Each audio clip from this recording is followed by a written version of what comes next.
जय श्री कृष्ण।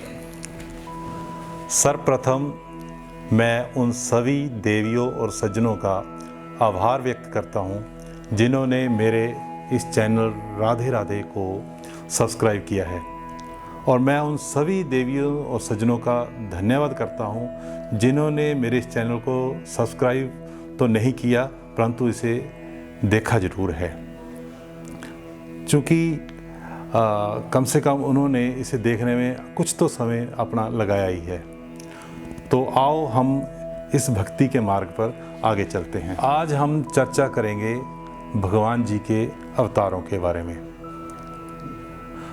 अपने भक्तों का उद्धार करने के लिए भगवान जी ने समय समय पर पृथ्वी पर कई बार अवतार लिए। मत्स्य अवतार, बारह अवतार, कच्छप अवतार, श्री नरसिंह अवतार, श्री वामन अवतार, श्री परशुराम अवतार, श्री राम अवतार, श्री कृष्ण अवतार, श्री बुद्ध अवतार, श्री व्यासा अवतार, श्री पृथु अवतार, श्री हरि अवतार, श्री हंसा अवतार, श्री मनवंतरा अवतार, श्री यज्ञावतार, श्री ऋषभ अवतार, श्री हेयग्रीव अवतार, ध्रुव को वर देने वाले श्री हरि, श्री धन्वंतरी, श्री बद्रीपति, श्री दत्तात्रेय अवतार, श्री कपिल देव अवतार, श्री सनकादिक अवतार।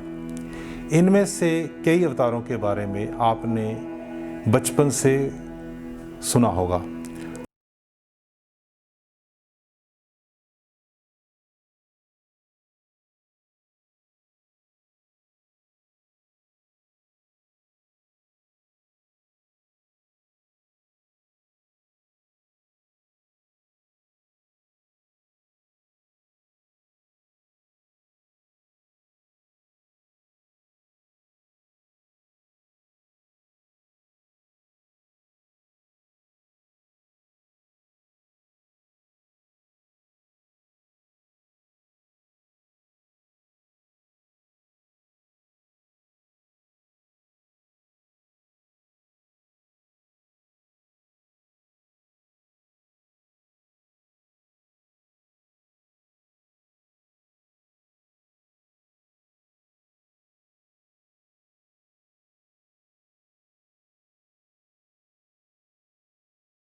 पैदा होती हैं, जैसे भगवान जी ने पहले ही उन्हें बता दिया था जब कर्दम ऋषि जी तपस्या कर रहे थे कि आपके 9 कन्याएं होंगी।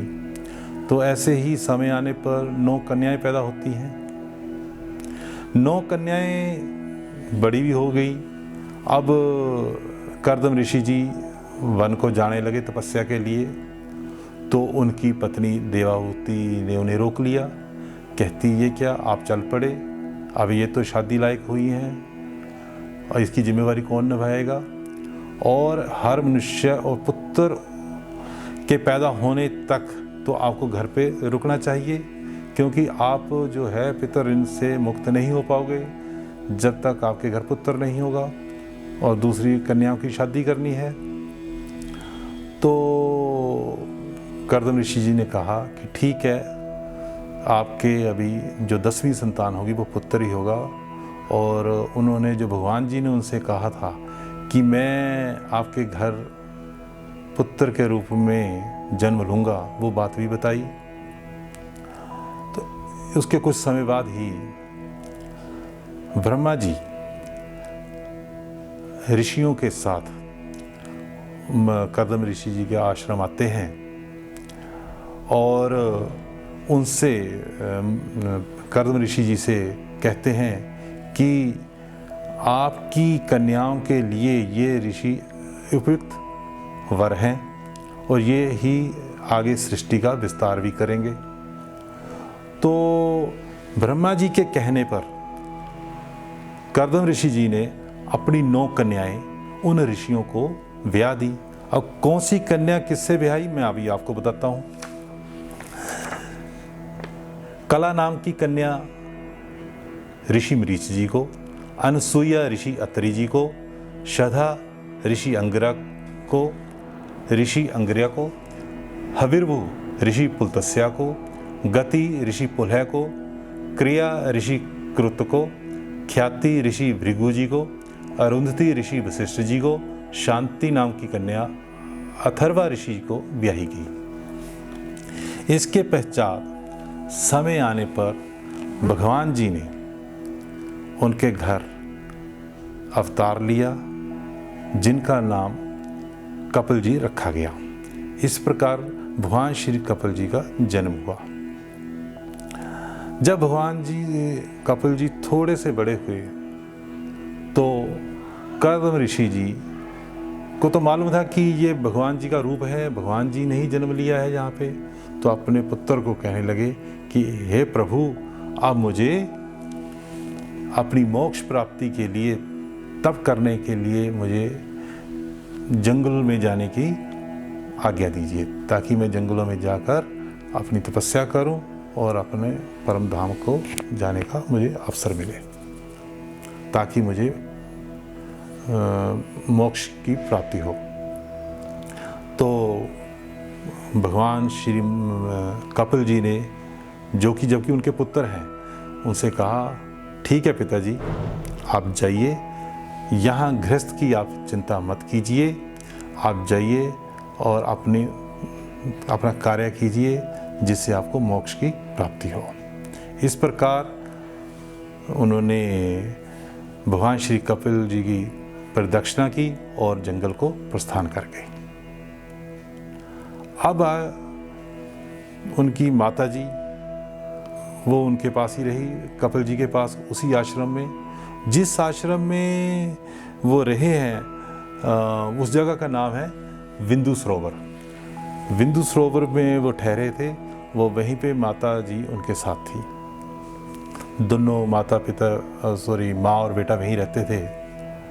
तो अभी उनकी माँ को भी पता है, माँ देवाहुति को भी पता है कि ये भगवान है, भगवान का रूप है, भगवान ने ही यहाँ जन्म लिया है मेरी कोख से।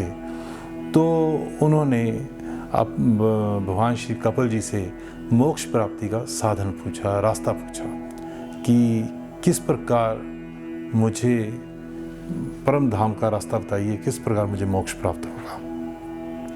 तो भगवान श्री कपिल जी ने अपनी माता को जो सांख्य योग है, सांख्य योग का महत्व बताया और मोक्ष प्राप्त करने का रास्ता बताया।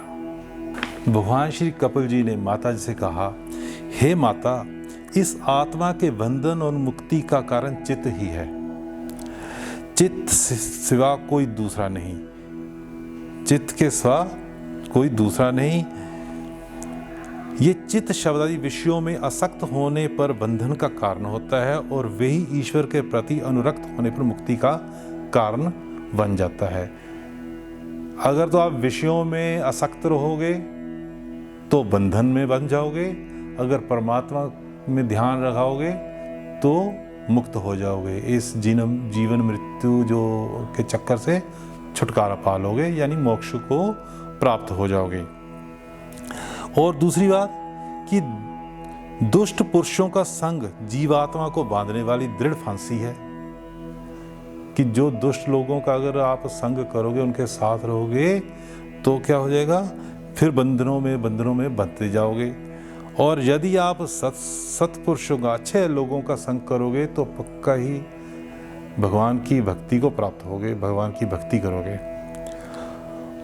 और साधुओं के सत्संग से ही मेरे प्रभाव का यथार्थ ज्ञान कराने वाली, अंतकरण को सुख देने वाली कथाएं सुनने को मिलती हैं, जिनके श्रवण से भगवान में श्रद्धा, प्रीत और भक्ति उत्पन्न होती है, और भक्ति से ही वैराग्य उत्पन्न होता है, और वैराग्य संपन्न पुरुष आत्म साधन के उद्योग में तत्पर होकर योग आदि के द्वारा अंतकरण को सावधान करने का प्रयत्न करता है, और इसी से ही परमात्मा को प्राप्त कर लेता है।